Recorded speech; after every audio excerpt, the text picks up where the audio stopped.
your experiences to other practitioners that you go and see? So if you're jumping in front with your osteo, do you go and have the same sorts of conversations there? Yeah, so he's going to say, hey, you know, what's the problem? Yeah. And, yeah, I definitely talk to him on a level like I would talk to you and go, you know, this is what's going on. The other thing for me is, I don't know whether other people have come across this, but I also find that my emotions are directly linked to my body. Yeah. So if I'm not feeling good or if I'm emotionally feeling run down, then my body feels even more run down. Yeah. And... you know, I try and conquer that first and work out whether my body is really actually sore because of training or emotional wise. Yeah. And then I can go, right, well, this is actually sore because of this. So talking to my osteo in particular, I'll tell him, hey, this is what's going on. And he goes, all right, well, can you do this for me? So he'll get me to do a bit of a demonstration or, you know, and we have a chat back and forth. And he goes, right, well, I think we need to do this and straighten you out and kneel you here and there and everywhere. Yeah. And then once he's done, he'll get me to do the same thing. He'll get me to hop off and demo again to make sure that he's actually, you know, hit the point that we needed to hit. Yeah. And then give me some tools to take away with me to work on it as well. That's super cool. And, you know, I love hearing that you can have that kind of conversation with other practitioners. I love the fact that he gives you stuff to take away because, in my opinion, there's no such thing as your appointment starts at 2 and finishes at 3. Yeah. It's like there's always homework. Definitely. And there's always pre-work as well. Yeah. Because it's about taking care of your body. Yeah. And like I said before, it's not something that is wholly and solely down to up massage or, you know, an osteo treatment. It's like, it's your nutrition, it's... it's everything. Yeah. Yeah. It really is everything. Definitely. Yeah. The thing that... The things that you mention about emotions and that sort of stuff is a really advanced conversation for most people. Yeah. Because they just think, I train and I get sore, but they don't get these other linkages to what their body is doing. And it's a two-way street. It can either be my body is reacting to emotions, or it can be my emotions are a reaction because of what's going on in my body. Yeah. And it's a lot. That's another big gap that a lot of practitioners miss. You know. And I'm not. There's a lot of really good practitioners out there, and we're also going to be teaching people how you locate them and how you source them out and get what you need for yourself. Because you know there's it's not a practitioner bash, but there's a lot of people who miss the other level of what it is to take care of people. Yep. And that's it's a very holistic approach, and to have you as a client understand that side of things is a huge benefit, because we can have some really powerful conversations about making you feel great. Yeah. And helping you heal and recover and all that kind of stuff, and have you train to the best of your ability and operate really well in life so you can deal powerfully with all the other stuff that you have going on, which is heaps. Yes, definitely. Like, it's bloody shitloads. So yeah, that's really cool. So you've picked up on me and you've picked up on your osteo by referral? Yes. Is that the only way that you would find someone? No, so I have done a bit of research too. I had tried to find another osteo, and I had also gone and seen a kinesiologist, which is an alternative type of medicine, and word of mouth, so I'd heard about them, and I'd also researched just myself on the internet. Yeah. I guess the thing for me is that I do look up a couple of places and, you know, check them out and ring them up and ask for costs and stuff like that, but it really does come down to actually how I feel when I go into, you know, their office. Yeah. I just find that I want to feel like my practitioner actually cares about me. Yeah. I know that sounds really silly. No. But I can tell when someone actually genuinely cares and when someone just couldn't really give a shit. Yeah.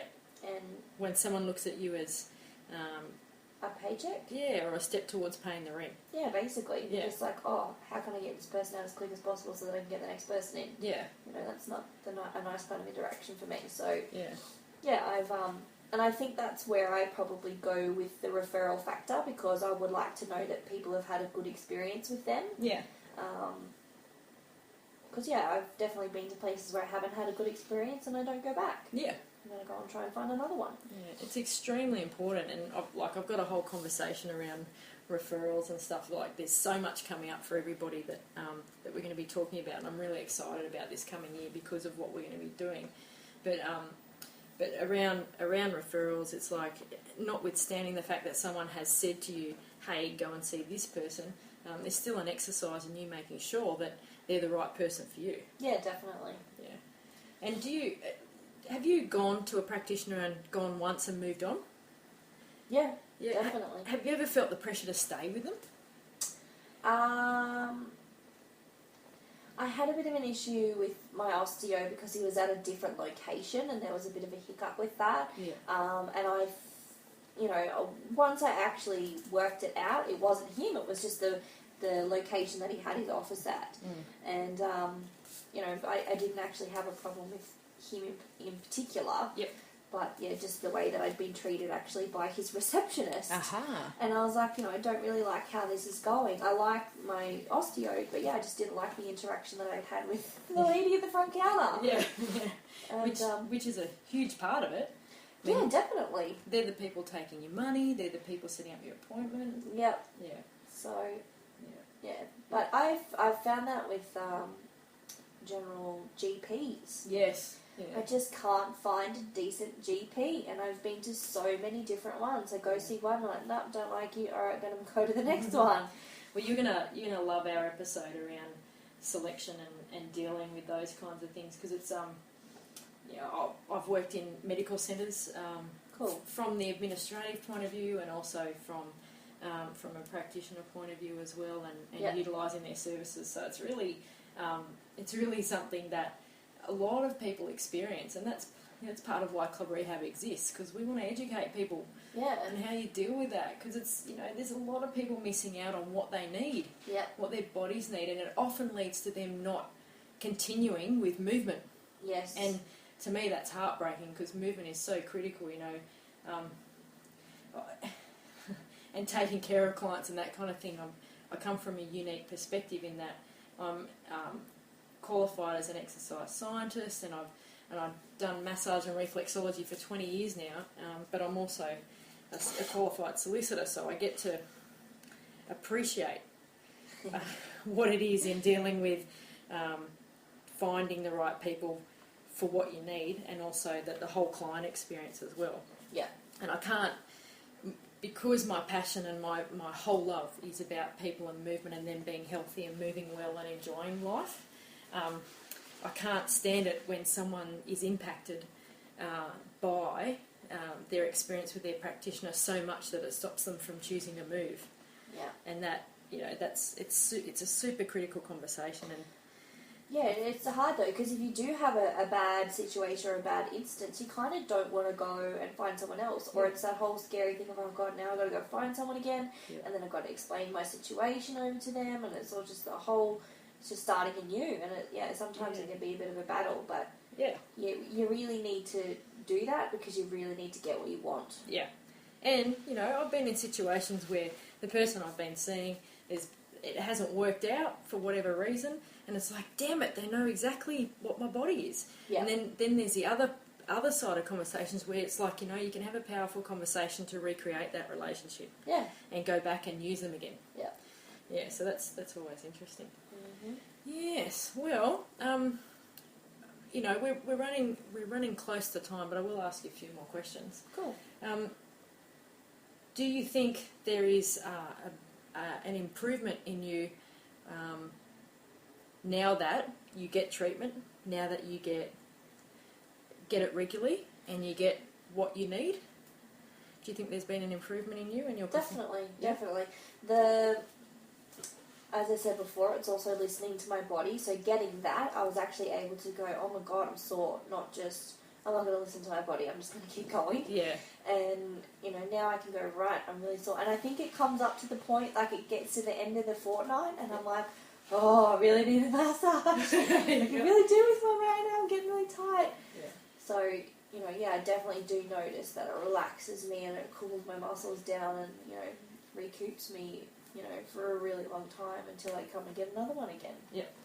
And now that you listen to yourself, do you listen to yourself in other aspects of life too? Yeah, like it definitely, it's gone hand in hand with my training. Yep. So, I kind of really was pushing myself in my training and, going beyond where I should have just stopped. And now I actually do stop. So, yep.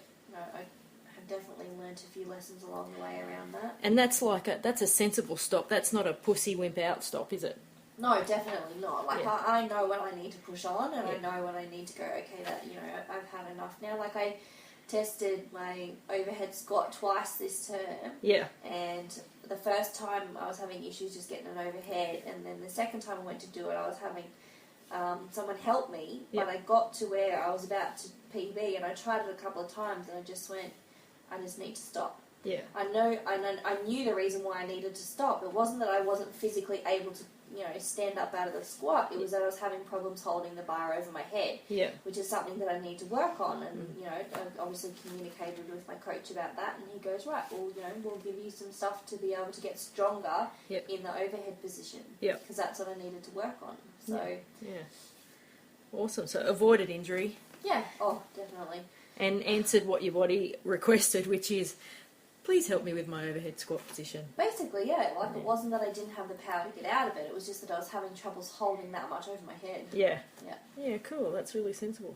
Yeah. Yeah, nice. Well, thanks heaps. Like I said, we're going close to time, but thanks so much for being willing to chat and share. More than welcome. And no doubt we'll be doing this again because, quite frankly, we have some very funny sessions together. We do. And have some gold for people, so... Next time we won't have a topic, we'll just yabber on for a while. Yeah, we should do that. All right, sweet. Well, thanks for chatting, and we'll get back to it. Thank you, Club Rehab. Bye-bye.